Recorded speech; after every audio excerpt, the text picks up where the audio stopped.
மாண்புமிகு உறுப்பினர் செல்லசுவாமி அவர்கள்.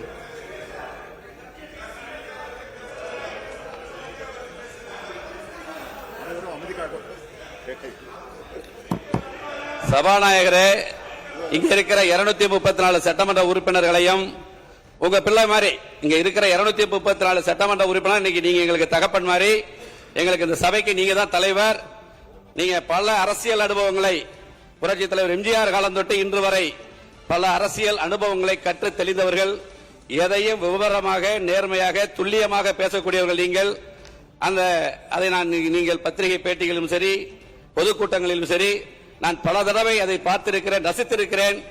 எங்கள் அத்தனை பேரை உங்கள் பிள்ளைகளாக எண்ணி சட்டமன்ற விதி மரபுப்படி அனைவருக்கும் கொடுக்க வேண்டிய முக்கியத்துவத்தை ஆளுங்கட்சிக்காரர்கள், எதிர்கட்சிக்காரர்கள், என்னை போல இண்டிவிஜுவல் பார்ட்டி அத்தனை பேருக்கும் கொடுக்க வேண்டிய அந்த முக்கியத்துவத்தை கொடுக்க வேண்டும் என்று இந்த நேரத்தில் அன்போடு கேட்டு, தலைவர், துணைத் தலைவர், முதல்வர் அத்தனை பேரையும், அமைச்சர்கள் அத்தனை பேரையும் வாழ்க வாழ்க 5 ஆண்டு காலம் தொடர்க என்று சொல்லி முடிக்கிறேன். நன்றி, வணக்கம்.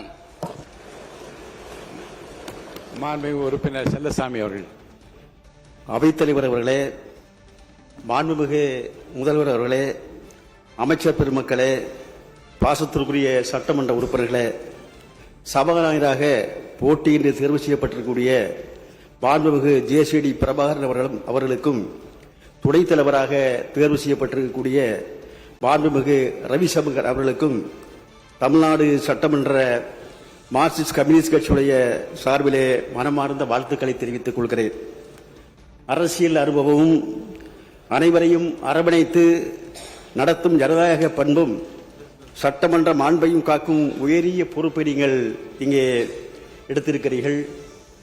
மக்களின் உரிமைகளையும் உணர்வுகளையும் பிரதிபலிக்கும் ஜனநாயக முறைப்படி தொடர்ந்து செயல்பட வேண்டும் என்று நான் மனப்பூர்வமாக கேட்டுக்கொள்கிறேன்.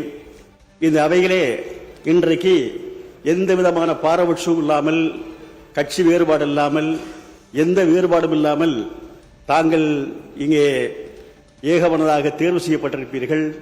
நிச்சயமாக தமிழகத்திலே ஒரு மதசார்பற்ற ஆட்சி, மக்களுடைய அனைத்து உரிமைகளும் காக்கக்கூடிய வகையிலே உங்களுடைய செயல்பாடு என்பது நிச்சயமாக அமையும் என்று நான் பாராட்டுகிறேன். அந்த முறையிலே நம்முடைய அனைவரையும் எந்த விதமான பாகுபாடும் இல்லாமல் வழிநடத்தி நல்ல ஒரு சட்டமன்றமாக, அவை தலைவராக இந்த சட்டமன்றம் அமைய வேண்டும் என்று மார்க்சிஸ்ட் கம்யூனிஸ்ட் கட்சியின் சார்பிலே வாழ்த்தி விடைபெறுகிறேன். அனைவருக்கும் நன்றி, வணக்கம்.